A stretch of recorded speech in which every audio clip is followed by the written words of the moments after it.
vai ter várias coisas que a gente vai dar canelada aqui no papo, então é bem de boa, assim, não é para ser uma bíblia do...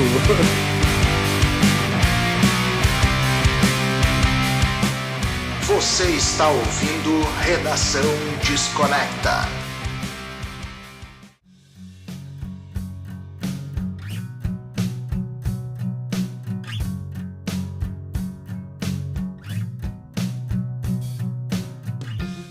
Fala aí, Desconectors, tudo numa boa? Começando mais um Redação Desconecta, o teu podcast semanal, todas as terças-feiras, às 8 horas no Spotify e às 20 horas no YouTube. Estamos chegando à edição de número 83. Olha aí. Estamos quase lá, Brody, quase lá.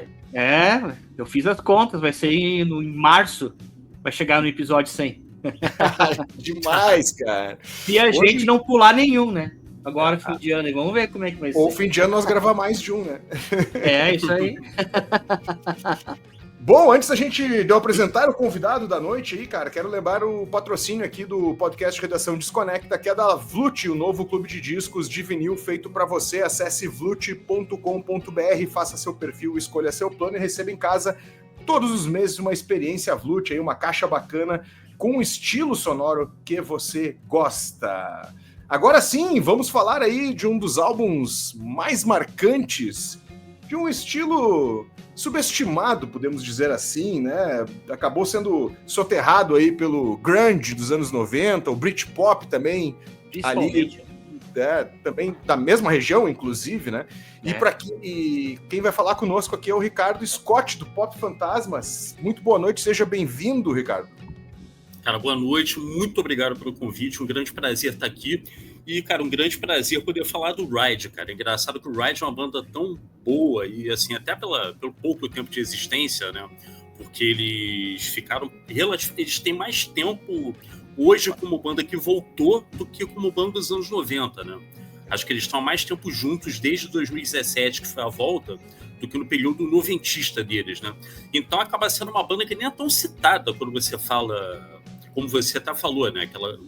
O estilo deles ficou afogado no meio do Britpop, do grunge, tudo aquilo, né? Então acaba nem sendo tão citado, que era uma banda tão boa, tão rica musicalmente, né? Assim, bem legal o som deles e prazer estar aqui falando deles. Demais, e a gente tá falando dos 35 anos do Nowhere, né? Acabei me passando aqui, não falando de qual banda, apesar de que vai estar aqui na thumb, vai estar no título, né? O pessoal já vai ver um disco, assim, considerado, né? Junto com o My Blood Valentine, né? O Loveless, e com o Slow Dive. Como é que era o nome? Puta, eu sempre esqueço o nome. É Soul Vlak, né? Considerado...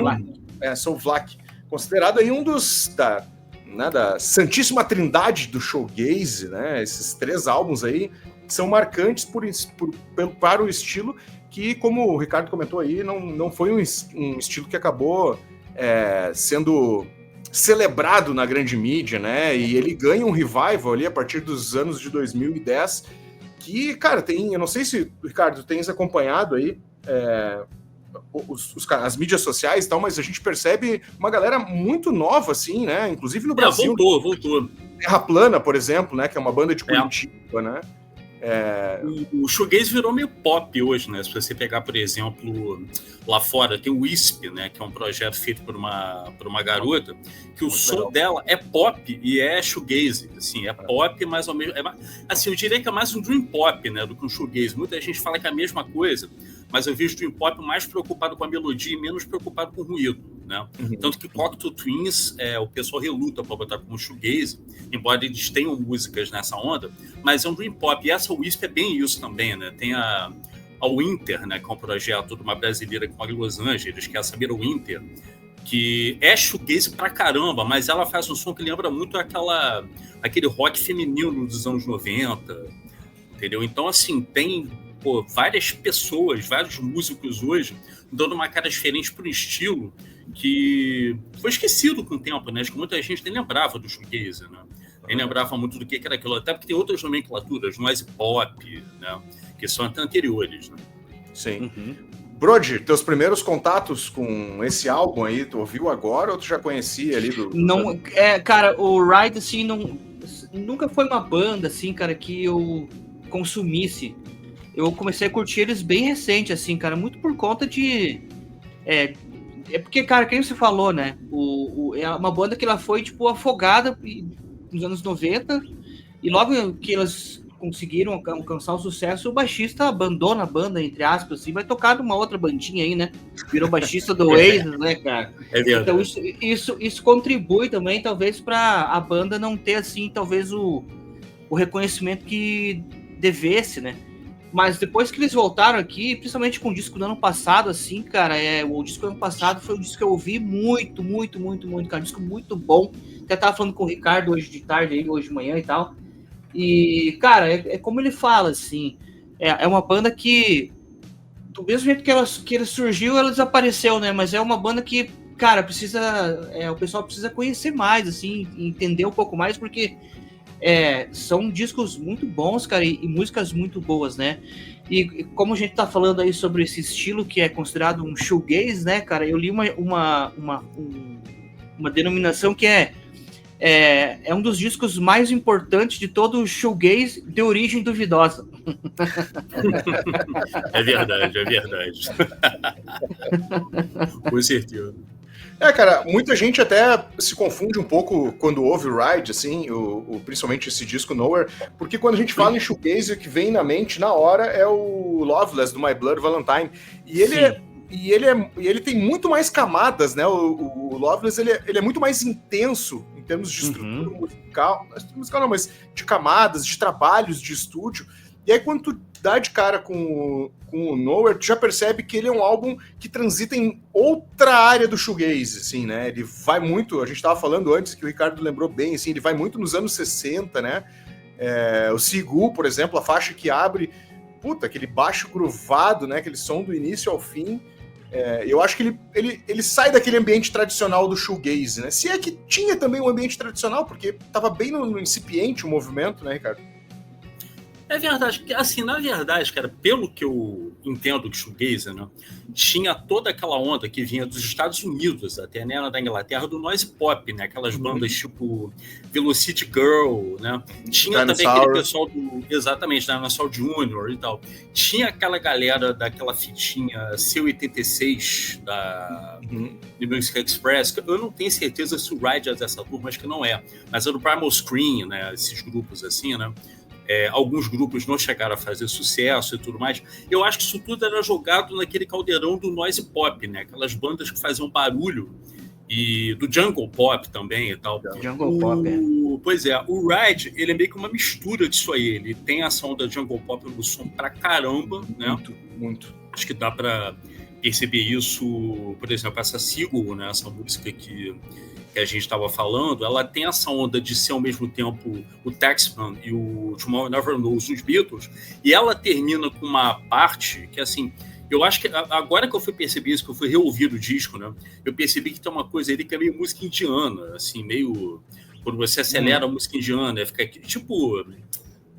dando um exemplo muito prático, aquele disco dos Rolling Stones, o The Satanic Majesty's Request, aquela Sing This All Together, aquela versão grandona, tem uma parte que é assim, que eles estão fazendo tipo uma celebração meio Hare Krishna, o negócio aumenta de ritmo. Tem isso também nessa música, entendeu?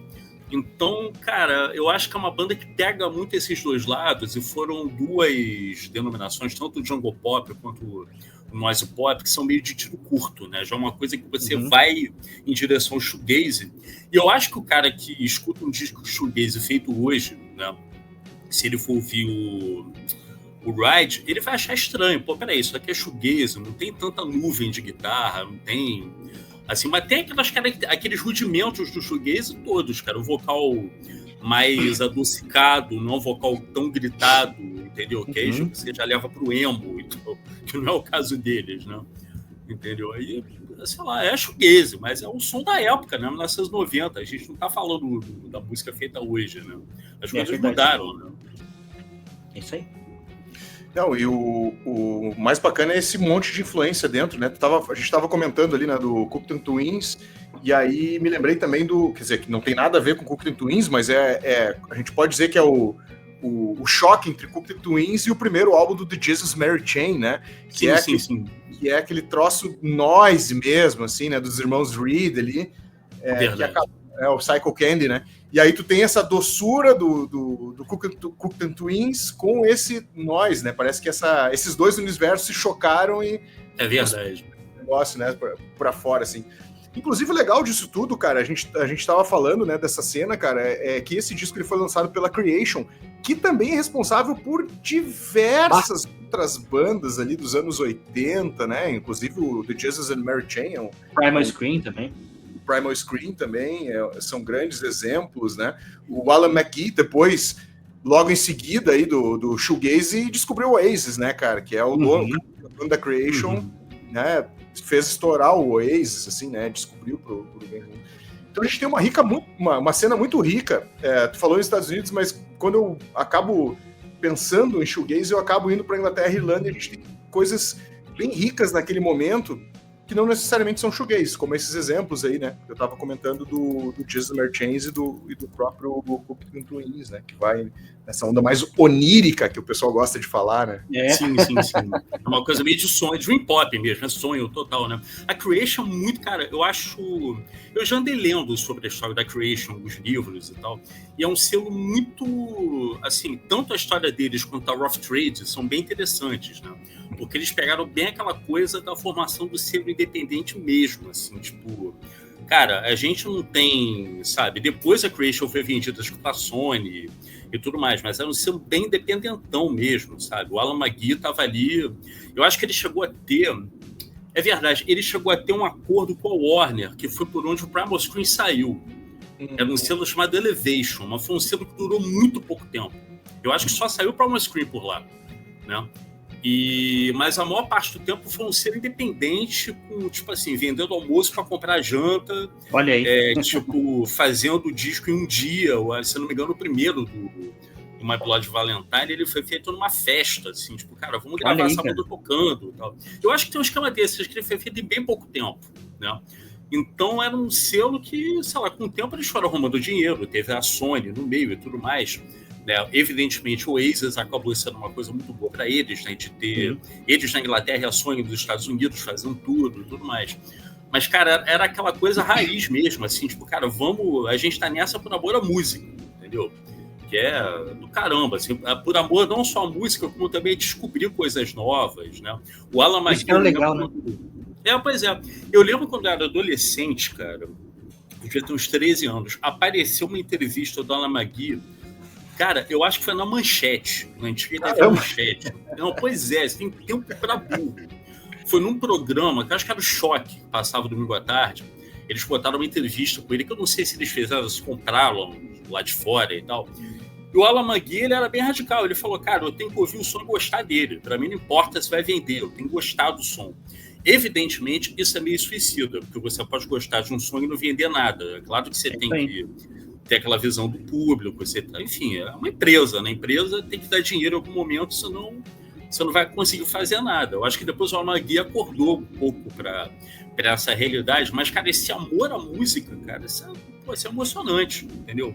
E o Ride veio disso, o Oasis, né? O Primal Scream, essas bandas todas, entendeu? Faz uma diferença, né? Fez uma diferença, né? Do que você um CEO contratado que veio, sei lá, do mercado do business, assim, administrativo, enfim, do mercado, enfim. E o cara que enxerga com outros olhos, né? Pensa nas cifras e pensa em tudo. Diferente, por exemplo, dele que, cara, ele entendia da banda, sabia o que tinha que acontecer e tudo, né? Sim. Falta isso hoje, né? Aqui no Brasil a gente teve um cara parecido que era o Miranda, né, cara? Que ele viu bastante bandas assim, né? O nosso Alan McGee vai... É verdade. Mas foi eram tempos diferentes, né, cara? Como você mesmo disse, a pessoa era o amor à música mesmo, né? Lógico. Depois ele, como se diz, acorda para a vida e vê que o mercado lá fora, a realidade é diferente, então o que tem que cair os pilos no bolso, né? Mas mesmo assim, é um cara que, tipo, tinha um olhar diferente, né? E conseguia descobrir muitas bandas legais aí e que a gente acabou conhecendo, algumas que deram certo, outras não, enfim. Sim. O Jesus foi levado pelo Primal Screen, né? Como é o nome do vocalista que me fugiu agora, do Primal Screen? Era o Bob Gillespie. Bob Gillespie. Ele que levou a demo pro Alan McGee ouvir, né? E tanto é que depois acaba entrando na banda, né? Como baterista e tal, e sai em seguida. Isso. Eles eram muito unidos ali, né? Nessa parte. E o legal da Creation, cara, é que além de fazer os discos, como tu bem comentou, né? Mesmo, jogo rápido, entregar e botar na rua, eles também ajudavam a fechar datas para esses caras saírem do interior, né? Por exemplo, né? O Jesus Chain não era... Onde é que é? Não era... Eu esqueci o nome da cidade dele, cara. É uma cidade muito pequena ali na Inglaterra e ele começou a bucar o cara, fazer os caras tocarem claro, em pequenos clubes ainda em Londres, assim, mas começou a tirar eles do interior para jogar eles pra capital, né? Então era um trabalho árduo, né? Hard, né? Assim, não era... Tem essa facilidade hoje da internet, levanta o telefone, né? Manda um WhatsApp. Cara. Não, era tipo assim, você tinha que criar um mercado, cara. Imagina que até você tem que entender quem está interessado nesse tipo de som e, de repente, não era tão fácil descobrir, né? Não sei se você tinha aquela visão de, essa galera vai se interessar por isso. Acho que nem dava para saber, você tinha que ir descobrindo, soltar o negócio, ver o que dava, era tentativa e erro, bate com a cabeça na parede, acho que era isso, entendeu? Era tudo mais complexo, né? E o Jesus nem ficou tanto tempo lá, eles acabaram até se dando um pouco melhor, foram para Blanco e Negro, né, que era um selo da Warner, né? Criado só para lançar bandas novas. E eu acho que o Alan McGee estava envolvido na Blanco e Negro, se eu não me engano. Era um cara experiente da Warner com alguém de um selo independente que eu não vou me lembrar qual é. Mas o Jesus acabou indo para lá. Na Creation, eles lançaram um single que é inaudível, né? Que é... eu esqueci o nome da música. É uma música que tá no primeiro disco deles e outra gravação, se eu não me engano. Você escuta no YouTube, cara, não dá pra ouvir. Aquilo ali é uma barulheira do caramba, entendeu? Até quem fez a capa foi o Bob Gillespie, se eu não me engano. Ele que imprimiu a capa e tal. Aí você via, cara, uma gravadora que tava lançando um artista inaudível. O Upside Down, né? Upside Down, exato. Mas numa versão estúdio caseiro, que os irmãos Reed faziam, né? Eles tinham... O pai dele tinha saído do emprego, pegou a rescisão, comprou um gravadorzinho de 4 canais e os irmãos enlouqueceram dentro de casa, né? Exatamente. Cara, o som é uma lixa, assim, é um esmeril, sei lá, tô muito louco aqui. Que cena massa, né? Eu tive que procurar aqui, porque eu não me lembrava realmente o lugar, e a cidade deles é East Kilbridge. Nem tem como o cara decorar isso, né, velho? Muito pequeno, cara. Isso é muito pequeno. O Bob Gillespie, perto deles, era um garotão assim, da cidade grande, apesar de ter sido criado num cortiço, né? Tanto que o nome do livro dele é O Garoto do Cortiço e tal. É isso aí. Mas o Jesus era um lugar muito ferrado, cara. Cara, voltamos ao Nowhere, cara. E essas melodias, a gente comentou antes ali, por cima, no início do programa, mas eu acho que vale a gente ressaltar que essas melodias vocais, né, dessa dupla aí, né, cara, tem muita coisa que lembra realmente os anos 60, né, essa dupla trocando vocais em alguns momentos, né, como a Seagull, por exemplo, que eles trocam vocais infinitamente, né. Como vocalista principal, o Andy Bell, guitarrista, também deixou a banda para ir para o baixo do Oasis. Ele canta, se não me engano, as duas, como vocal principal, as duas últimas do álbum, né? Sem ser essa versão. Eu acho que são. A Paralyze e a Vapor Trail. Exato. Vapor Trail, cara, é uma música que, assim... Eu acho, se não me engano, que foi meu primeiro contato com o Ride, porque passava na MTV, aquele clipe. Isso lá para 90, 91. Mas eu não tenho lembrança alguma desse disco ter saído do Brasil. Não sei se saiu em CD ou LP e tal. Não lembro. Eu acho que o único disco deles que eu vi aqui foi o Carnival of Light. Eu acho que é isso aí mesmo, que eu via nas prateleiras, mas nunca tinha pegado para ouvir. Exatamente. E é uma música que foi referência para muita coisa. Se você pensar bem, até Charlie Brown Jr. copiou essa música, cara. Porque o Chorão era fã, né? Eu lembro de uma entrevista dele que ele falou, não, eu sou fã do Ride, entendeu? Olha aí. E tem músicas do Charlie Brown que tem um pouco essa onda da guitarra meio jungle e tal, e evidentemente copiado do jeito deles, né, e tal, mas tá ali. E, cara, eu acho que é uma música, assim... Eu acho uma grande pena que essa música não tenha apontado um caminho pro mainstream no rock, cara. Uma grande pena. Acho que, por exemplo, aqui no Brasil, infelizmente, naquela época você não teve bandas querendo imitar esse tipo de som no mainstream. Você teve no underground, né? Mas, assim, por exemplo, se os Titãs tivessem... a gente vai fazer um disco parecido com o do Ride, entendeu? Cara, eu fico até imaginando, se eles fizessem isso, em vez de fazer um disco parecido com o Grunge, né? Se eles tivessem feito isso com alguma sensibilidade, dava para você descobrir um bom pop brasileiro feito com aquilo. Porque, por exemplo, a Seagull, cara, eu não consigo separar muito aquilo do Skank, daquela fase mais Maquinarama, entendeu? Tem muito daquilo ali. Eu acredito que Salmo Rosa estivesse ouvindo o Ride naquela época. O Cosmotron também tem algumas coisas de Ride aí. Eu tava percebendo algumas pitadas no disco do Cosmotron ali também. Eu acho que nessa fase ele tava ouvindo Ride, assim. Exatamente, tem muito a ver, cara. Acho que se você pegar, por exemplo, sei lá, Polar Bear, entendeu? São músicas que... Aquilo ali poderia ter dado, na minha opinião, uma chave pro rock brasileiro em termos de mainstream, em termos de, cara, vamos fazer música para vender, que seria muito boa. Eu acho que é uma grande pena que isso não tenha sido ouvido naquele período com mais atenção, cara. Acho que o rock brasileiro seria outro, entendeu? A gente teria uma coisa bem diferente aqui, teria bandas diferentes, mas enfim, não rolou.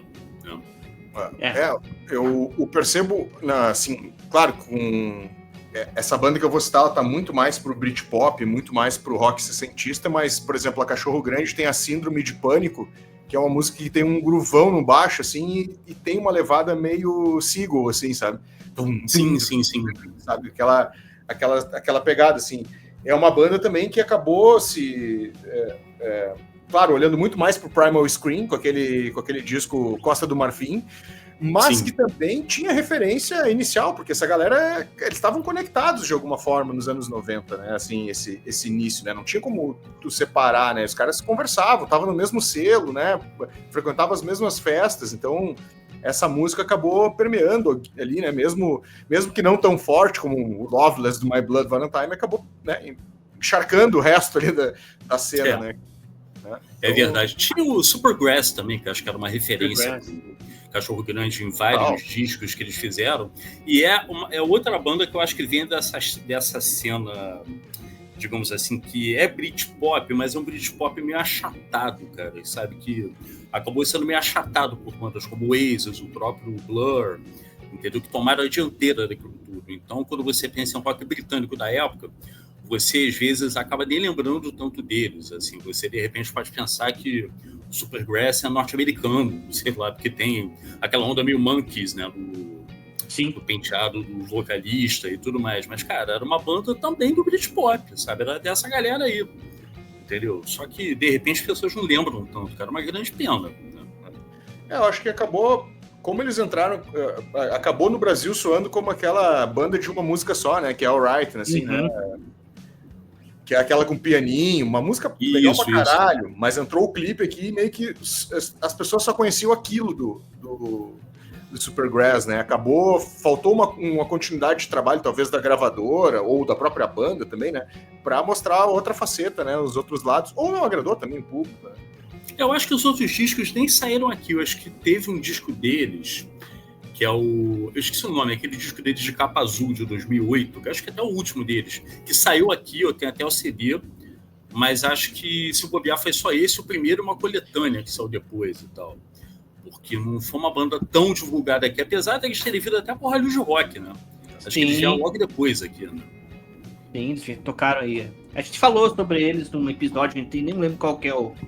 Mas a gente comentou sobre o disco que fez. Como é que é o nome do disco, Marcelo? É o que tem on Ride, que tem esse... completou 30 e poucos anos agora. Chute Coco. Isso aí. É isso. Nós falamos sobre ele. Mas é isso aí mesmo, cara. É porque eu acho que a gente tava num momento de muita criatividade, assim, sabe? Enquanto, sei lá, os anos 80 tinha muita banda, mas os 90 eles foram mais, assim, sortudos, talvez, nesse sentido de trazer muito mais sonoridades, né? Então, bandas, assim, que... Enquanto sei lá, nos anos 80 a gente tinha New Wave, pós-punk, e daí tava começando algumas outras coisas. Aqui já começa noise pop, noise punk, noise não sei o que, daí é dream pop, dream...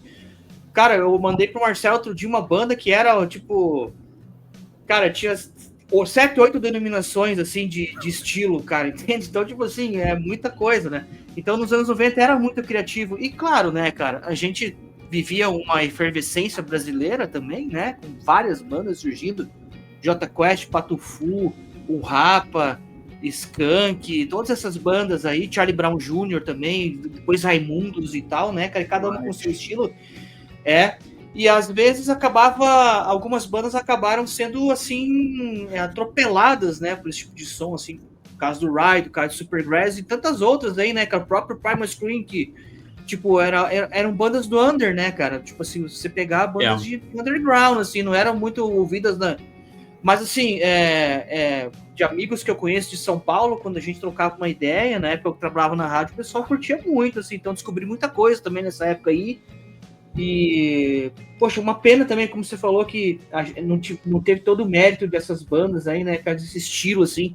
Eu acho que, como você mesmo comentou, talvez o rock dos 90 para os 2000 ele teria tido uma outra sonoridade, uma outra cara, assim, sabe? Eu acho que seria mais legal, assim, a cena, né? Talvez até hoje a gente pudesse ter algumas coisas aí surgindo, né? E aí infelizmente não foi isso que aconteceu, enfim.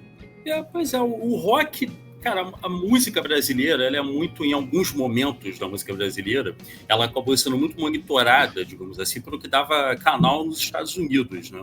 Eu não sei se o Ride chegou a ser uma banda, digamos assim, tão popular nas paradas americanas. Eu acho que não chegou. Agora, por exemplo, o Nirvana foi, o Oasis foi muito, né? O Blur foi mais ou menos, né? Se bem que Blur, assim, eu acho que Blur não chegou a ser um grande sucesso no Brasil.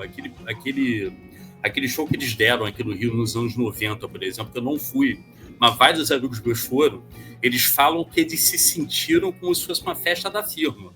Porque eles conheciam todo mundo que estava na plateia assistindo, assim, era meio que um encontro da galera, assim, pô, vamos ver o Blur, então, era meio isso.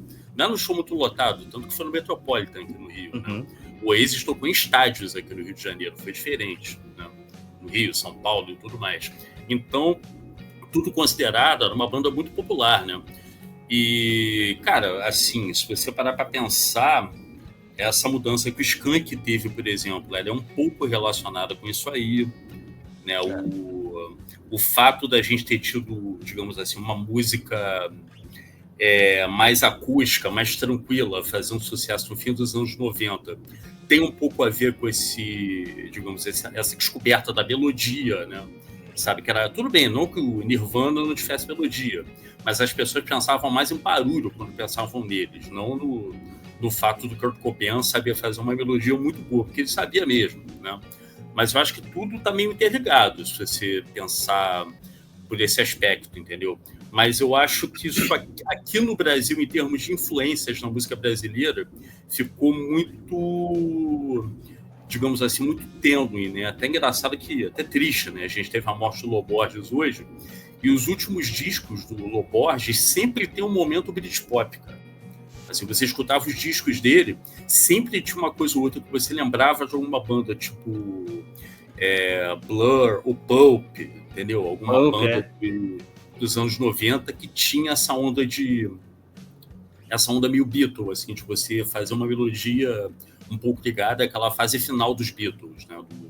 A fase mais psicodélica deles. Então, cara, assim, isso tem um canal aqui no Brasil. Eu acho engraçado como é que isso nunca foi muito bem explorado, né? Pois é, cara. Pois é, né, Marcelo? Pô, eu agora tava dando uma olhada um pouco antes da gente entrar aqui nos singles, né, do disco, e a primeira foi a Vapor Trail, né? E depois, se não me engano, cara, foi a Kaleidoscope. Eu acho que é a segunda do disco, né? Kaleidoscope tem uma onda que ela me remete muito a The Who, né?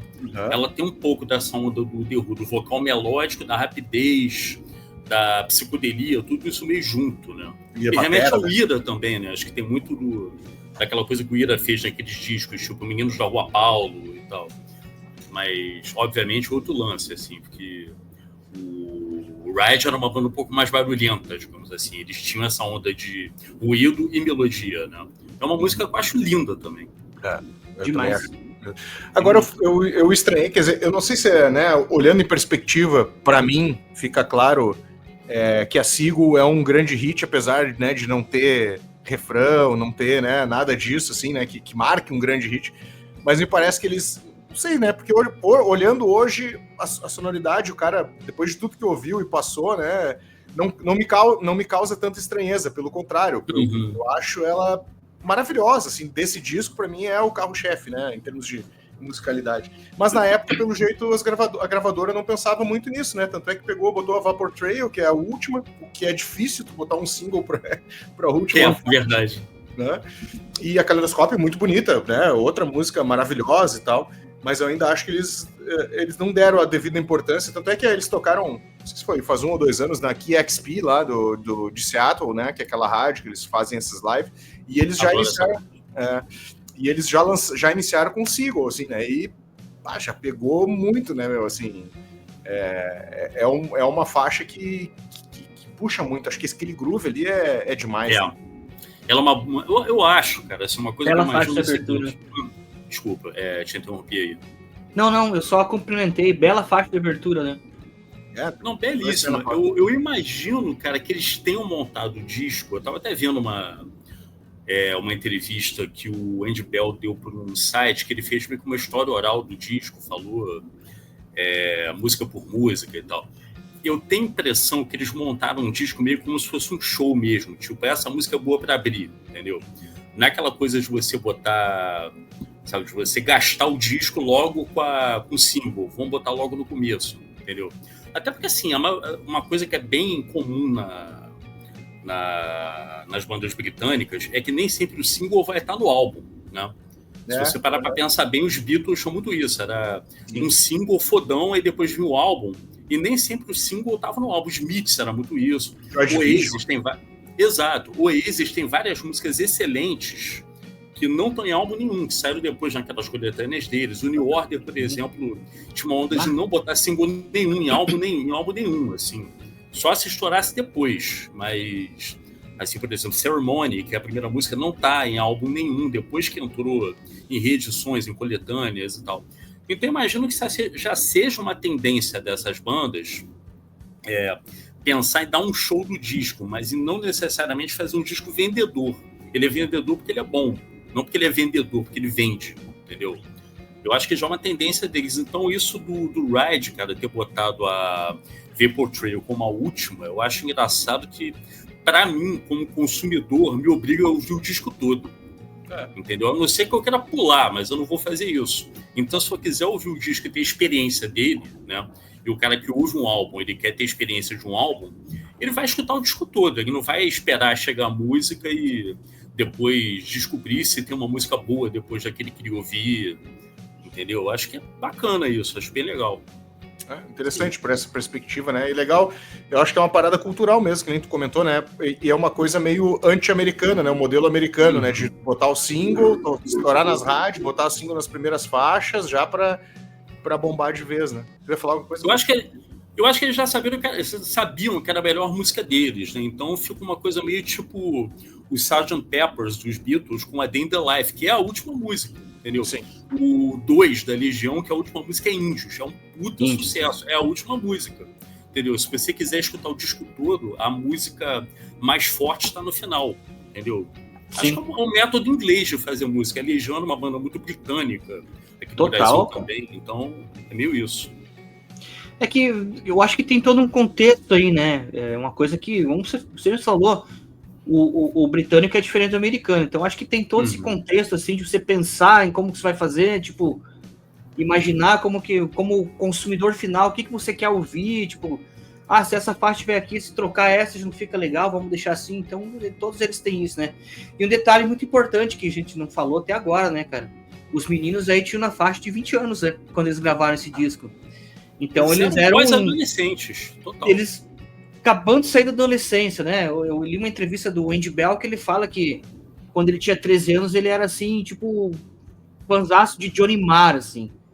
Nossa, eu era Johnny Marr, eu sou Johnny Marr, e quando ele fez, sei lá, 18, 17, já tinha idade para ir nos shows, os Beatles deles eram os Stone Roses, então, tipo assim, daí você já vê da onde que o cara começa a tirar todas as referências, né, cara?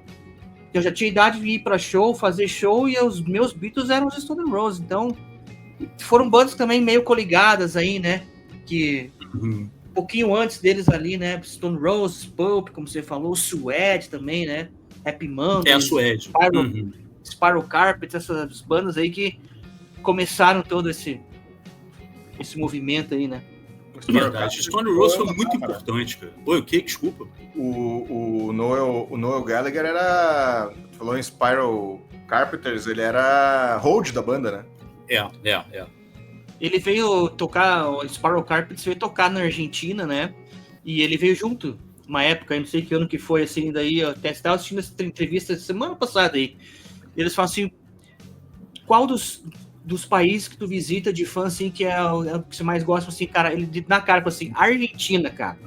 Argentina, o fã argentino é uma coisa de outro mundo, você é bem tratado, você sai do show, vai pra uma churrascaria, não sei o que, cara, ele é apaixonado pela Argentina, assim, e ele veio nessa época, acho que, sei lá que ano que foi, antes de 90, porque ele era o 88, 89, o Spiral Carpets tocou nessa época na Argentina, ele era o Road, veio junto, tem uma foto com o Maradona, cara.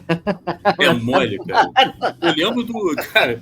Eu lembro do Herbert Viana falando, cara, que pra ele, assim, a experiência que ele teve com os Paralamas na Argentina, é que ele falou, cara, a adoração do fã argentino chega a ser uma coisa que, cara, se você se deixar cegar por aquilo, cara, você fica meio maluco, sabe? Ele até falou do Maradona como exemplo e tal. Que ele falou que quando os Paralamas estavam começando a fazer muito sucesso lá, eles chegavam em qualquer lugar, as pessoas paravam para aplaudir eles, assim, tipo Pavarotti e tal. Eles chegavam no restaurante com uma comitiva enorme, não pagar a conta, aí o dono do restaurante ia receber eles pessoalmente, não quero que vocês paguem a conta. Então, tudo por conta da gente, era uma mesa enorme e tal. Olha aí, cara, imagina, uma adoração louca, assim. O fã argentino, ele é realmente assim. Não sei se até hoje é assim, mas... Pois é, e a Argentina, cara, se você pegar o rock, não só argentino, mas uruguaio, assim, toda essa latino, né, americano, enfim, ele tem, assim, eu acho que ele foi mais evoluído nesse sentido, se isso é essa palavra, de consumir mais esses estilos que a gente comentou aqui agora, né? Lá na Argentina tem muita banda de shoegaze, cara, Tem. Muita banda de pós-punk, de gótico, de tudo, assim, cara, que tem cenas, tem locais próprios, coisas que, assim, claro, que no Brasil tem, mas lá a cena é muito mais unida, né? Por exemplo, banda do Chile e tudo mais, entende? Mas a Argentina é um caldeirão, cara, assim, tipo, eu acho que nesse sentido aí, eles foram mais felizes, né? E engraçado também a gente tá falando sobre isso porque aqui no Brasil são poucas as pessoas que consomem rock argentino de uma maneira geral, né? Talvez a gente tá mais acostumado com o inglês e não tanto com o espanhol, né? Mas, poxa, cara, é muita banda massa, assim, a gente precisa também... Fica aí uma dica aí para um próximo episódio pra gente falar só sobre rock argentino. E uma alfinetada, né, galera? Com certeza. Você viu, o Fito Paz agora lançou um disco fantástico, né? Com a Novela, que é uma ópera rock que ele já tinha pensado desde os anos 80 e tal. E, cara, esse disco é Beatles puro. É como se ele misturasse Beatles e, sei lá, Chico Buarque e a música do país dele, né? No mesmo caldeirão, e dali saísse um disco. E, assim, são coisas que, se você ficar se ligando muito no rock norte-americano, você perde essas referências, sabe? De como construir uma história, sabe, como construir uma coisa melódica muito bom, que vai virar um disco que é meio companheiro teu e tal. Sabe, que os Beatles tinham, o Ride também tinha e tem, né? Tem. E, pô, acho que o Fito Paz também é muito dessa escola, entendeu? E, pô, se o rock americano não vai te dar, cara. Tem uma teoria, né, de que o rock no Brasil não pegou tanto porque o Brasil tem uma polirritmia, né, tem uma quantidade de ritmos por ser um país tão grande que acabou não, né, assim, se misturando tudo, né, cara, tu tem sons diferentes de norte a sul, né, com sotaques diferentes musicalmente falando, assim, que o rock acabou não conseguindo penetrar com tanta força como foi na Argentina, por exemplo, né, no Chile, né, no resto da América Latina. Mas, enfim, é uma teoria que largaram aí. Eu tendo a concordar um pouco. Assim, é plausível. Eu acho possível, cara, porque assim, mesmo hoje, a gente não sabe do que rola no Brasil inteiro, entendeu? Exato. E assim, naquela época você até tinha olheiros, você tinha pessoas gravadoras e tal, mas eles estavam mais preocupados em vender o que eles queriam vender, não necessariamente que eles viam o povo consumindo, né? É isso aí. Então, assim, sei lá, nos anos 80 você tinha aquela primeira onda do pagode, né? Você tinha Titãs vendendo, sei lá, 250 mil discos e, cara, Zeca Pagodinho vendendo 1 milhão, entendeu? Olha aí. E, ao mesmo tempo, todo mundo queria trabalhar o rock. O Zeca Pagodinho vendeu 1 milhão com o primeiro disco dele, cara, que era aquele de Casal Sem Vergonha, SPC e tal. E, cara, assim, quando o pessoal pensa nos anos 80, pensa nos Titãs, não pensa nele. Cara, ele vendeu muito mais discos. Assim, a música popular, de verdade, era a que ele fazia, era a que Chitãozinho e Chororó faziam e tal. Então, assim, se você for tentar vender o rock para determinados públicos, você tem que saber que eles vão entender aquilo do jeito deles, né?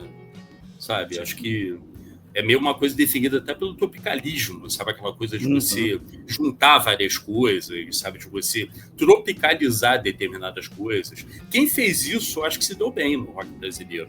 Sabe? Titãs, Paralamas e tal. Paralamas é um bom exemplo mesmo, né? Acho que até mais que o Titãs, né? Em termos de trazer mais elementos musicais com batidas levadas, né? Guitarra paraense, essas coisas. Exato, essas camadas. Bom, mas voltando ao disco, é o seguinte, pô, vocês falaram do Johnny Marr ali, né? E tem umas faixas aqui que dá pra entender porque que o Andy Bell era fissurado no cara, né? A gente tem a Paralyze, né? Um jungle pop, assim como acho que é a Decay, não, Decay é uma lentinha.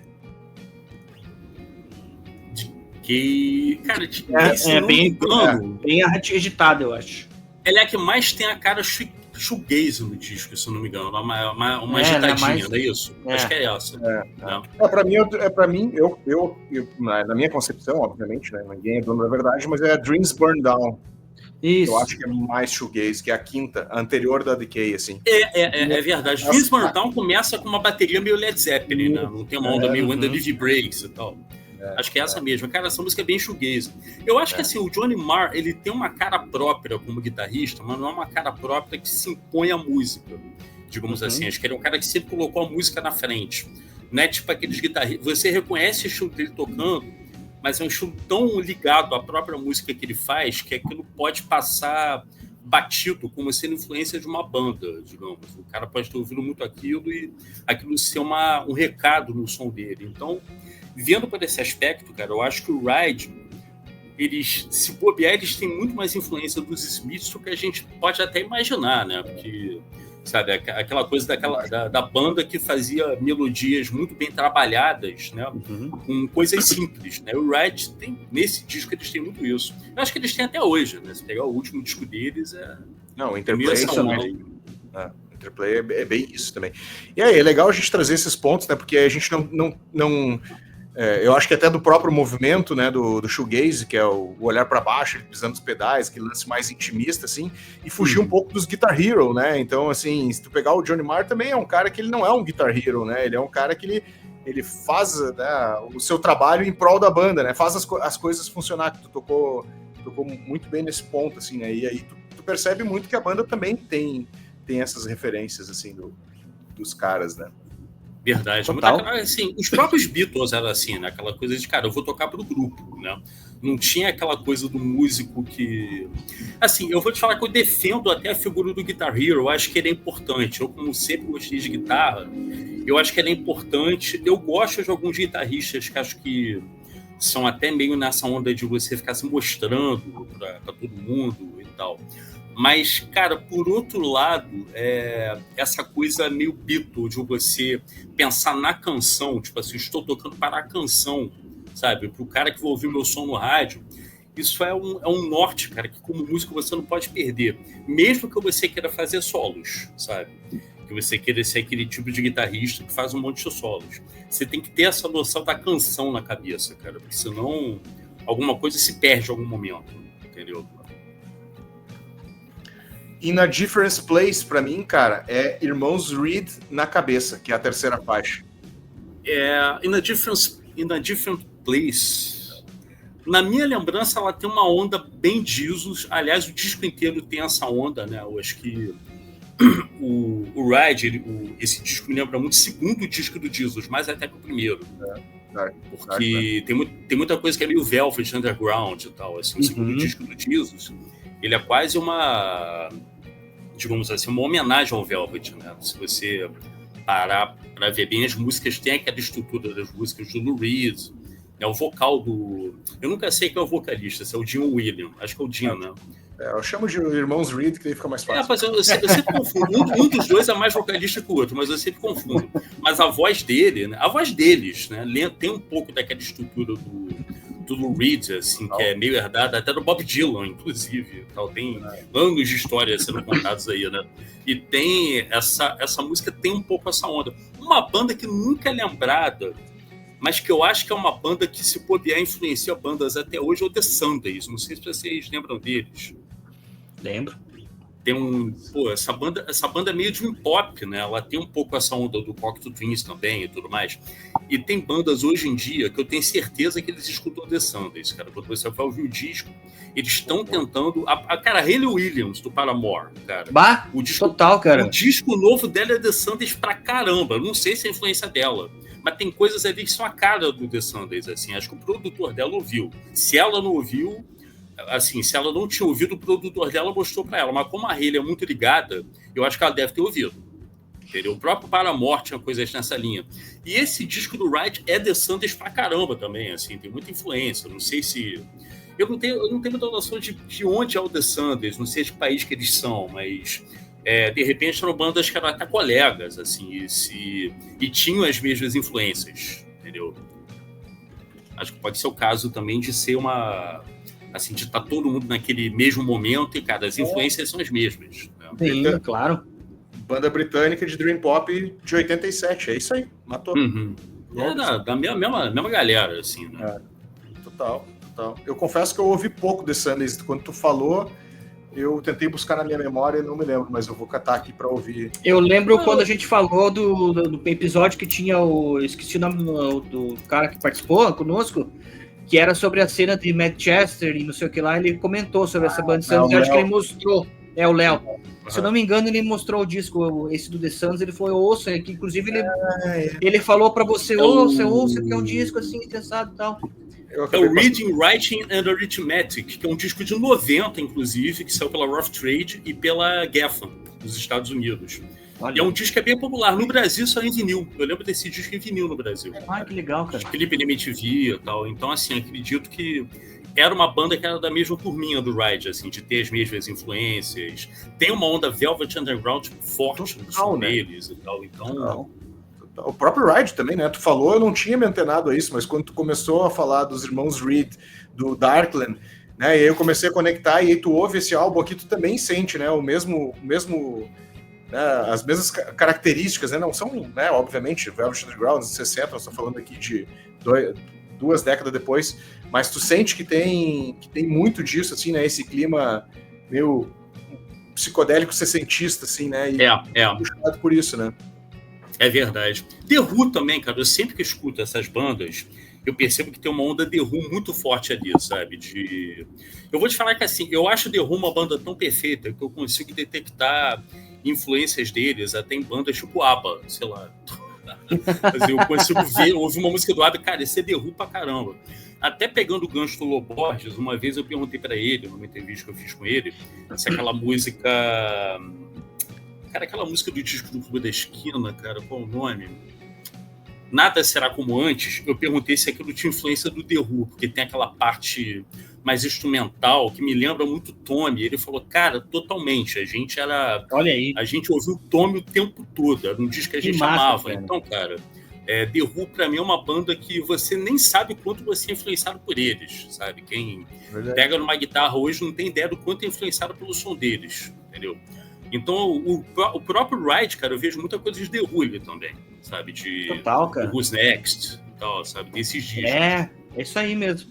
E outra influência, eu acho que isso deve ser coisa da minha cabeça, cara, mas eu, ouvindo o disco, eu percebo muita coisa também de Echo de Bunnyman aí no meio aí. Totalmente, totalmente. O jeito de cantar, essa coisa mais etérea, assim, esse vocal com esse eco e tal, cara, eu acho que tem muito a ver aí do eco, né? Eu acho que no fundo eram bandas que estavam sujeitas às mesmas influências, cara. É isso.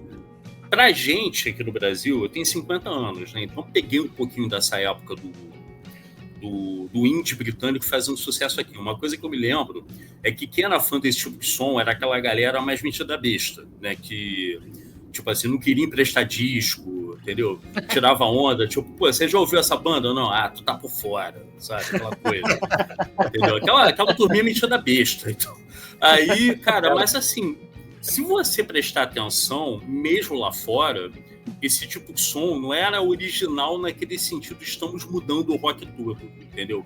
Mesmo porque essa ruptura já tinha sido feita pelo Velvet Underground, pelos estúdios, e mesmo assim eram bandas que tinham referências muito fortes, né? Eram bandas que, assim, cara, hoje é evidente para mim que é o The Bunnymen and The Doors, que é uma banda que eu acho que muitos fãs de post-punk não são fãs, né? Porque eles lembram mais daquele estereótipo do Jim Morrison doidão, né? Sem o The Doors, o The Bunnymen não seria nada, sabe? Jamais. Para mim é bem evidente que tem um Led Zeppelin muito, mas muito forte no som do The Bunnymen. Mas o guitarrista não toca bem como Jimmy Page. Cara, não importa.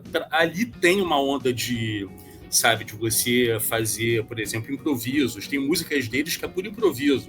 É o Ian McCulloch falando a letra e a banda lá tocando, assim, tipo Jam Session. Né? Jam Session, entendeu? Sabe, como Led Zeppelin fazia, The Lemon Song, entendeu?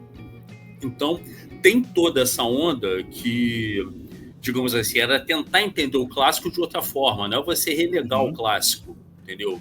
Sabe, que nem, por exemplo, você pega Steel and the Benches, cara, aquilo é psicodelia pura, entendeu? Aquilo é pós-punk, mas é psicodelia pura. A Silce, por exemplo, tem músicas dela sobre, tomei um ácido, não sei o quê. A Silce, eu lembro que eu li uma entrevista dela uma vez, cara, faz muito tempo, que ela falou que uma vez ela convidou a mãe para tomar um ácido. Aí a mãe, o quê? Ela, não, é brincadeira. Aí ela falou, não, é brincadeira. Ela, pô, não vou nem falar mais nisso. Entendeu? Aí, cara, acho que é psicodelia pra burra, né? Anos 60 pra caramba. Mas era visto de outra forma. Aqui no Brasil, a gente teve o rock brasileiro, nos anos 80, e o Pena Schmidt, que é produtor, né? Produziu o Ídolo, Traje e tal, ele falava, cara, o rock brasileiro dos anos 80, quando começou a fazer sucesso, de uma hora para outra, parecia que tudo da década anterior tinha sido apagado. Raul Seixas, o Terço, Made in Brasil, isso tudo era esquecido. Mutantes. Lá fora, Mutantes e tal. Lá fora, você não teve esse processo de apagamento como você teve aqui. Entendeu? Você tinha uma continuidade, né? Tanto que até o Frejá falou numa entrevista uma vez que, cara, quem escutava Made in Brasil nos anos 70... depois passou a ouvir MPB, porque você não recicla isso, sabe? Você não ficava... Você queria saber de um show do Made in Brasil, onde eles estavam tocando, sabe? Porque não tinha internet para você buscar, procurar saber, entendeu? Então, esse apagamento não rolou lá. Então, as bandas tinham todo um parque de diversões musical enorme para criar coisas, entendeu? Caramba isso. Aqui no Brasil, nos anos 80, se você fizesse rock, mas falasse, cara, minha influência é o Zé Rodrigues e tal, cara, o pessoal ria da sua cara. Quem é Zé Rodrigues? Me perguntaram. Eu me amarro no Taiguara. Pô, foda-se, quem é Taiguara? Entendeu? Sabe? Por aí. Loucura, né? A gente acaba apagando, né, uma importante memória musical aí vinda aí do Brasil e em diversos momentos, né? E a gente tá falando dos anos 80, mas se tu for pensar, apesar de ainda a gente ter ali Paralamas, Titãs e tal, toda aquela banda dos anos 80, as outras bandas dos anos 80 foram meio varrido quando entrou essa safra nova, né? Pegar ali Raimundos, Planet Hemp, assim, tu pega essa safra nova, claro, tirando Paralamas e Titãs, que sempre conseguiram se reinventar e tal, mas a outra galera meio que deu uma sumida na época, assim, né? O pessoal sumiu, né? Muitas bandas estavam num momento meio ruim, assim. Sim. até pessoal, né? Tipo a Plebe Rude, que depois ficou sem gravadora, né? Capital. O Ira continuou, o Capital. O Ira continuou, mas continua assim, em selos pequenos, né? E tudo mais, né? Tanto que tá aí até hoje, uma grande banda, mas a gente sabe que nem tudo na história deles foi um mar de rosas, vamos assim.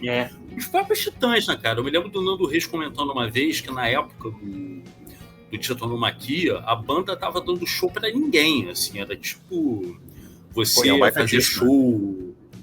Pois é, você fazer show em determinados lugares, o público tá ali meio... Se tinha público, tava querendo ouvir Sonhífera Ilha, entendeu? Querendo ouvir música velha, sabe? Até o Tony Bellotto comentou uma vez, cara, a gente acabou descobrindo que o que manda na música brasileira não é MTV, é o rádio. Se você não tá tocando no rádio, não tem sucesso, esquece, entendeu? Aí, isso é anos 90, hoje eu nem sei dizer. Né? Vamos fazer Vamos fazer um desafio aí, escolher um para cada uma música aí. Quer começar, Brody? Posso começar. A música do disco. A música do disco. Do disco, isso. Ah, tá.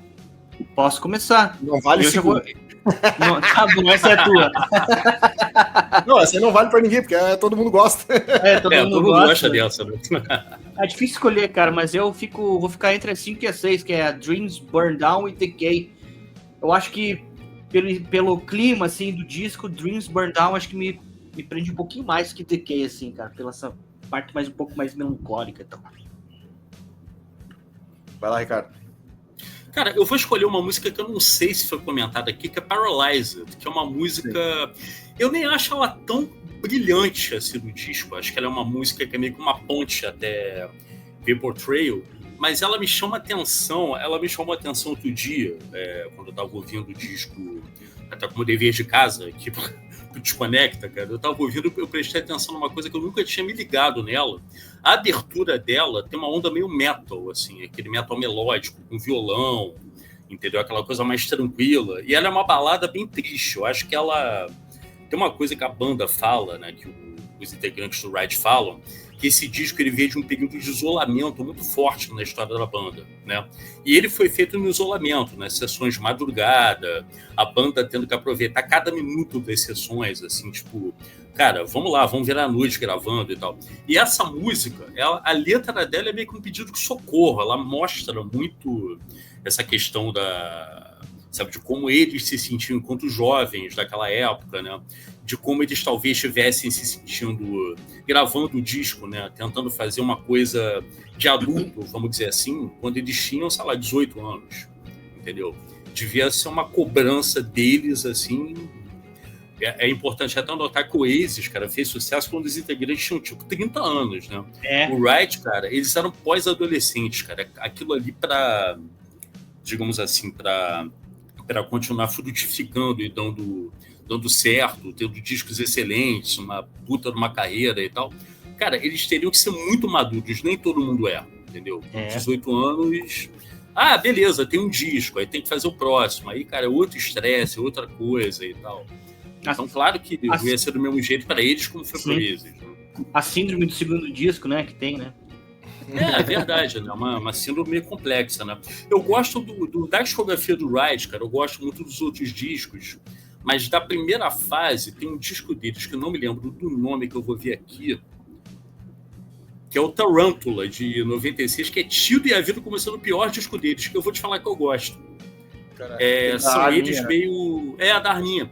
Eu sinto uma coisa meio Black Crowes nesse disco, assim, olha eles tentando fazer um som meio de 70 e tal.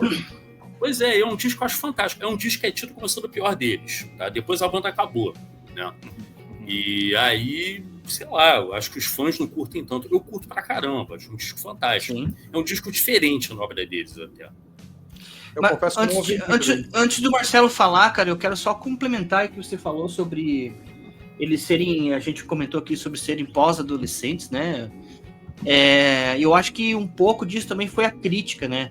Porque nessa época a gente tinha os críticos, né, cara? Então, anos 80, anos 90, a gente ainda tinha os críticos que eles podiam ou derrubar uma banda, e a banda podia ser uma banda excelente, assim, cara, e o cara fazia uma crítica negativa e a banda ficar numa bad trip, assim, e não ir pra frente, né? A galera não curtir.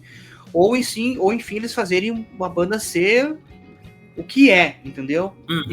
E quando eles lançam, então, esse disco aí, Nowhere, cara, a Rolling Stones chamou esse disco de obra-prima. E o The Guardian, cara, então tinha apelidado o Ride de Salvadores Adolescentes do Rock and Roll. Eu acho que teve muita cobrança em cima deles, assim, cara, tipo assim, pra ter uma sequência, e é isso que você falou. Talvez eles não tivessem toda a maturidade que eles... Tipo, o Oasis teve, que estourar com 30 anos, né, cara? São 10, 11 anos aí de diferença, né? É um tempo, assim, grande de estrada, de palco, de vida mesmo, né? Então, talvez isso possa ter, em algum momento ali deles, alegrado, ok, poxa, já lançamos um disco, mas tá, e agora? O que a gente vai fazer, cara? Não sei coisa, como é que vai? Muito complexo, cara. Tipo assim, a gente vai ter que fazer música pros outros, em vez de fazer pra gente. É pra agradar o crítico, o vendedor da gravadora, o presidente, cara. Eu vou te falar que eu nem sei como é que se faz música num caso desses, cara. Porque assim, se você tá trabalhando numa empresa, sei lá, você é vendedor, você tem que vender. Vai lá, vende, entendeu? Você pode não vender tanto amanhã, pode não vender tanto daqui a 2 dias, mas basicamente você tem que vender. Agora, sendo músico, bicho, é muito complicado, porque aquilo ali não é uma fábrica de salsicha. Você tá fazendo música. Se bem que hoje em dia, né, se tu for ver, né, tá virando uma fábrica de salsicha, né? Talvez nessa época não, mas hoje em dia tá brabo o negócio. Tá complicado, cara. Assim, mesmo...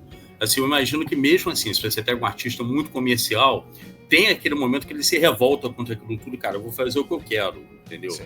Sei lá, não sei, você pega uma Ludmilla, assim, vou fazer pagode. De repente, era o que se esperava dela, ela bancou aquilo e foi fazer, entendeu? Não sei, mas eu acho que todo artista tem essa onda de, cara, não quero ficar fazendo, sei lá, apertando parafuso o tempo todo. Mesmo que o cara esteja ali para isso, a indústria queira, cara, você vai só apertar parafuso. Chega um momento que o cara cansa, entendeu? Aí, no caso do Ride, então, pior ainda, né? Eles devem ter pensado, cara, e agora? Como é que a gente faz, sabe? E agora, daqui para frente? Exatamente. Bem isso aí. Eu vou de Kaleidoscope, que me lembra muito os anos 80, essas bandas que a gente já falou aí, o Smiths, principalmente aquela entradinha de guitarra.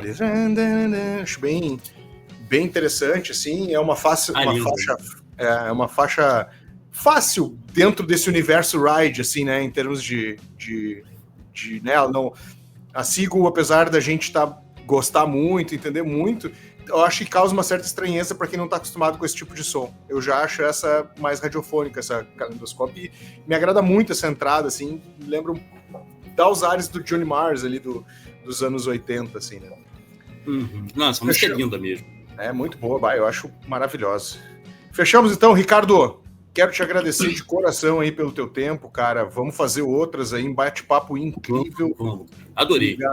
Obrigado aí. Divulgar o teu trabalho aí, cara, pro pessoal ir atrás também, né? Enfim, aqui pode ter gente que não o conheça. Não, beleza. Cara, meu site é o popfantasma.com.br, é um site de música. Tem entrevistas, tem resenha pra caramba, né? Tem umas 6 por dia, né? Porque eu tenho essa mania, eu escuto um disco e já escrevo sobre ele e tal. Então tem muita coisa ali. Tem um podcast que vai voltar agora no fim do ano, que é o Pop Fantasma Documento. Eu parei com ele esse ano por falta de tempo, mas ele volta pelo menos com umas 3 ou 4 edições agora no final do ano, depois ano que vem também.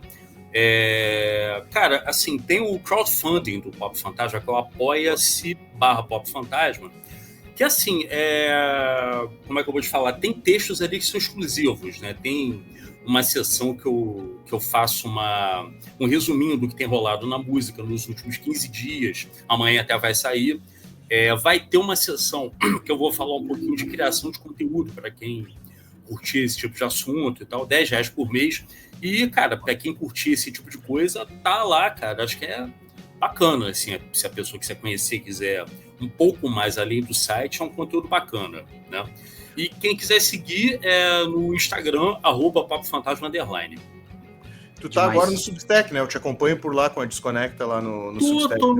Eu tô no Substack, newsletter popfantasma.substack.com e, assim, eu faço um resuminho do que saiu do site. Geralmente tem uma crônicazinha falando de música, falando dos bastidores do site. A newsletter do site, ela é ligada... Ela existe porque o site existe, mas ela tem um pouco de vida própria, digamos assim. Então tá, acompanha. Ricardo Brode, obrigado aí por mais uma noite incrível. Tamo junto, que papo massa, né, cara? E antes de finalizar, cara, a gente falou bastante do Ride, mas a gente citou muito Jesus and Mary Chain. Se vocês puderem, cara, ó, esse livro aqui é bem legal, tá? Procurem aí, Barbed Wire Kisses. Ó, quem quiser entender da onde vem as loucuras, é só pegar aí, cara, esse livro, a história do Jesus and Mary Chain.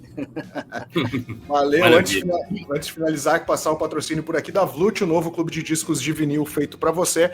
Acesse vlut.com.br, faça seu perfil e escolha o seu plano. Semana que vem estamos de volta todas as terças de manhã às 8 horas no Spotify e às 20 horas no canal do YouTube. Sigam, compartilhem, deixem seus comentários, nem que seja para nos xingar. Um abraço! Valeu! Valeu, gente!